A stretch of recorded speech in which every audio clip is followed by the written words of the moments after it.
हजरत ज़ुल्क़रनैन का संदूक दरियाफ्त हो चुका है जिसमें तमाम अंबिया कराम की तस्वीरें थीं। बिस्मिल्लाहिर्रहमानिर्रहीम, अस्सलाम वालेकुम। मेरा नाम डॉक्टर असद महमूद है। नाज़रीन कराम, दुनिया की तारीख में कुछ ऐसे राज पोशीदा हैं जिन्हें जानने की जुस्तजू इंसान को कदीम तहजीबों के खंडरात तक ले जाती है। हम में से कौन ऐसा नहीं होगा जो ये जानना चाहता है कि सदियों पहले अंबिया कराम की तस्वीरें शक्ल सूरत कैसी थी, क्या वो वाकई हमारे जहनों में बनी तस्वीरों जैसी थी। आज की इस कहानी इस जुस्तजू के बारे में है जो एक ऐसे महल तक ले जाती है जहाँ तारीख के गुमशुदा औराक में दफन एक ऐसा राज छुपा हुआ है जो आप जानना चाहते हैं। नाज़रीन, ये जो मैं आपके साथ वाक़या बयान करने जा रहा हूँ ये सन 1066 ईस्वी का वाक़या है, जब दुनिया के मुख्तलिफ हिस्सों में अजीम जंगें हो रही थी और वाइकिंग्स के बादशाह इंग्लैंड पर हमले की तैयारियों में मसरूफ थे। लेकिन इसी दौरान इंग्लैंड से हजारों मील दूर ईरान का एक शहर है मशहद, इसके करीब इमाम अबू बाकर अहमद बिन अल हुसैन अल बैकी अपनी अजीम व शान तसनीफ जो है दलाइल अल नबुव्वा लिखने में मसरूफ थे। ये किताब एक ऐसी शाहकार तसनीफ थी जिसमें नबी करीम सल्लल्लाहु अलैहि वसल्लम की नबूवत के दलाइल बयान किए गए थे। इमाम अल बकी ने इस किताब में एक ऐसा वाक़या बयान किया है जो आज के इसी राज के साथ जुड़ा है। नादरीन, इमाम अल बकी लिखते हैं कि ज़ुबैर इब्ने मौतम मक्का के एक मुअज़्ज़ज़ ख़ानदान से ताल्लुक़ रखते थे। वो एक कामयाब बिजनेसमैन थे और मुख्तलिफ ममालिक का सफ़र करते और अपनी तिजारत को बढ़ाते रहते थे। ज़ुबैर ने अभी तक इस्लाम कबूल नहीं किया था, लेकिन नबी पाक सल्लल्लाहु अलैहि वसल्लम के बारे में जानते थे और उनके कैरेक्टर और उनकी बातों से बहुत ज़्यादा इंस्पायर्ड थे। वो एक नरम दिल इंसान थे जिनके दिल में हक की तलाश थी, वो हमेशा सच्चाई की तलाश में रहते थे। उनकी ये जुस्तजू उन्हें एक हैरत अंगेज़ वाक़े की तरफ ले गई। एक दिन ज़ुबैर इब्ने मौतम तिजारत के सिलसिले में कहाँ पहुँचते हैं? बसरा पहुँचते हैं। बसरा दमिश्क के करीब वाक़ एक कदीम शहर था और रूमी सल्तनत का एक अहम मरकज़ हुआ करता था। उस शहर की ख़ास बात यह थी कि यहाँ की गिरजाघरों की दीवारें, उन दीवारों पर कदीम तस्वीरों और छवियों का नक्श था जिन्हें ईसाई मज़हब के मानने वाले बहुत एहतराम के साथ मानते थे। ज़ुबैर अपने मुत्तम ने बसरा में ईसाइयों के ग्रुप से मुलाकात की। उन्होंने ज़ुबैर से पूछा, क्या वो अरब से आए हैं? क्या वो उस नबी को जानते हैं जिसने अरब में नबूवत का ऐलान किया है? ज़ुबैर ने जवाब दिया, हाँ, उस नबी को जानते हैं, उन्हें देखा भी है। ईसाइयों ने ज़ुबैर इब्ने मौतम को अपने बड़े गिरजाघर में ले गया जिन दीवारों पर मुख्तलिफ तस्वीरें बनी हुई थीं। गिरजाघर में दाखिल होते हुए ज़ुबैर इब्ने मौतम की जो नज़रें हैं वो दीवार पर लगी तस्वीरों पर पड़ी। ये तस्वीरें इतनी आम नहीं थीं, बल्कि इनमें कदीम अंबिया कराम की छवि थी जो कि ईसाई मज़हब के मानने वालों के लिए बहुत अहमियत रखती थी। ईसाइयों ने ज़ुबैर को बताया कि ये तस्वीरें अंबिया की हैं। ज़ुबैर ने एक तस्वीर देखी जो बाकी तस्वीरों से बिल्कुल मुख्तलिफ थी। ये तस्वीर नबी करीम सल्लल्लाहु अलैहि वसल्लम की थी जिसमें उनके साथ हज़रत अबू बकर सिद्दीक़ रज़ी अल्लाह ताला अन्हु भी साथ खड़े हुए थे। ज़ुबैर जब ये तस्वीर देख रहे थे तो उनके दिल में एक अजीब सा एहसास पैदा हुआ और वो खामोश हो गए और गहरे गौर व फिक्र में डूब गए। ये तस्वीर देखकर उनके दिल में नबी करीम सल्लल्लाहु अलैहि वसल्लम के लिए मोहब्बत और अकीदत का जज्बा और भी गहरा हो गया। दोस्तों, ज़ुबैर इब्ने मौतम इस वाक़े के बाद कहाँ लौट गए?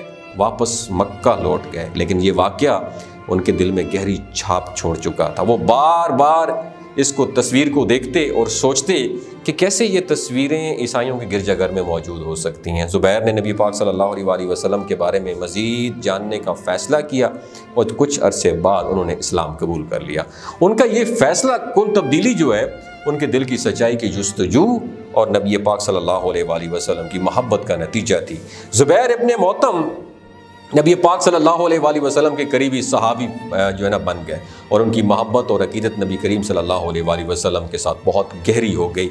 चंद साल बाद हज़रत अबू बकर सिद्दीक़ रज़ी अल्लाह ताला अन्हु के दौर खिलाफत में दो सहाबी हिशाम इब्ने आस और एक और सहाबी को एक सिफारती मिशन पर रूमी बादशाह थे हरकुल, उनके दरबार में भेजा गया। ये वही बसरा का इलाका था जहाँ ज़ुबैर इब्ने मौतम ने नबी पाक सल्लल्लाहु अलैहि वसल्लम की तस्वीरें देखी थी। इस सफ़र का एक मकसद था।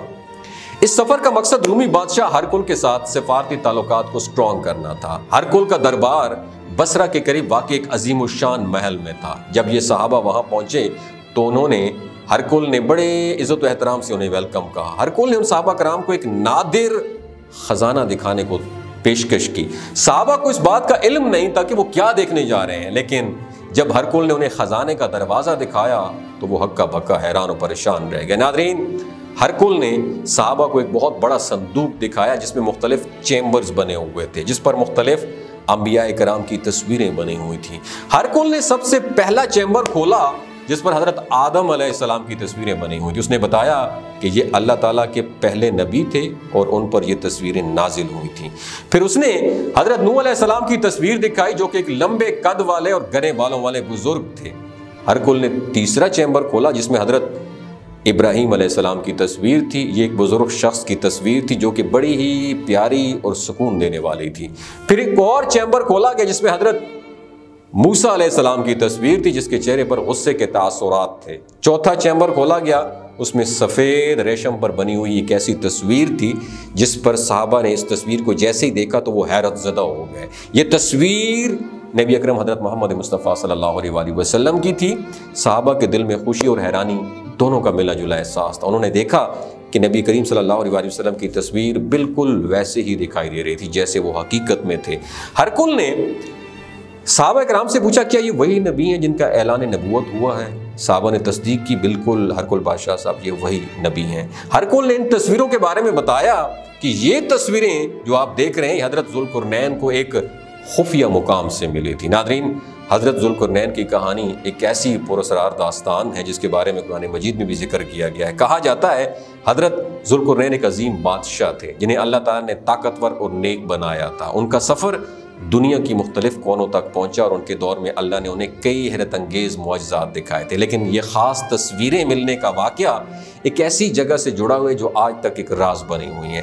حضرت ذوالقرنین کا یہ سفر دنیا کے ایک دور دراز علاقے تک پہنچا جہاں سورج ایک کالے کیچڑ میں غروب ہوا کرتا تھا۔ یہ دیوار دنیا کے کنارے پر واقع تھی اور جہاں کے لوگوں کے بارے میں کہا جاتا ہے کہ وہ ایک وحشی قوم تھی۔ حضرت ذوالقرنین نے اللہ کے حکم سے اس قوم پر غلبہ پایا اور انہیں سیدھا راستے پر لانے کی کوشش کی۔ اس سفر کے دوران حضرت ذوالقرنین کو ایک پراسرار مقام پر ایک قدیم تابوت ملا۔ اس تابوت میں وہی تصویریں موجود تھی جس کا ذکر ہرکل بادشاہ نے بھی کیا تھا۔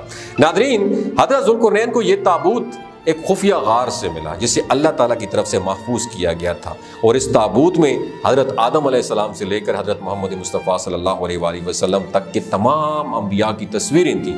یہ تصویریں اللہ کی طرف سے نازل کی گئی تھی تاکہ حضرت آدم علیہ السلام اپنی اولاد میں آنے والے انبیاء کو پہچان سکیں۔ دوستو، حضرت ذوالقرنین نے ان تصویروں کو محفوظ کیا اور بعد میں یہ تصویریں حضرت دانیال علیہ السلام کو ٹرانسفر کر دیں جو اس وقت اللہ کے نبی تھے۔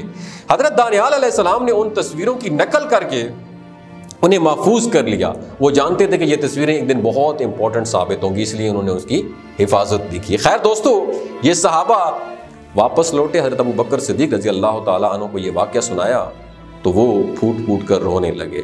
ہرکل کے ان الفاظ پر کہ اگر مجھے اپنے ملک کے بھاگ جانے کا خوف نہ ہوتا تو میں خود کو ایک غلام کی طرح تمہارے ہاتھوں میں فروخت کر دیتا۔ حضرت ابوبکر صدیق رضی اللہ تعالیٰ عنہ نے فرمایا کہ اگر اللہ کے لیے، ہرکل کے لیے بھلائی چاہتا اللہ تو واقعہ ایسے ہی وہ کر گزرتا، لیکن یہ پاسبل نہیں ہو سکا۔ ناظرین، یہ تصویریں بہت قدیم تھیں اور ان کی حقیقت پر یقین کرنا آسان نہیں تھا، لیکن جب صحابہ کرام نے خود نبی پاک صلی اللہ علیہ وآلہ وسلم کی تصویریں دیکھی تو ان کے دل میں یقین پیدا ہو گیا کہ یہ تصویریں واقعی ہی اصلی ہیں۔ ہرکل نے بتایا یہ تصویریں حضرت آدم علیہ السلام کی دعا کے نتیجے میں اللہ تعالیٰ کی طرف سے نازل ہوئی تھیں تاکہ حضرت آدم علیہ السلام اپنی اولاد میں پیدا ہونے والے ہر نبی کی شکل خود دیکھ سکیں۔ اس بارے میں آپ کیا کہتے ہیں نیچے کمنٹ سیکشن میں ضرور بتائیے گا۔ اگر یہ ویڈیو آپ کو اچھی لگی ہو تو صدقہ جاریہ سمجھ کے دوسروں کے ساتھ ضرور شیئر تاکہ ہمیں اسلامی تعلیمات کے بارے میں علم ہو سکے۔ اپنا اور اپنے ساتھ جڑے رشتوں کا خیال رکھیے۔ اللہ حافظ۔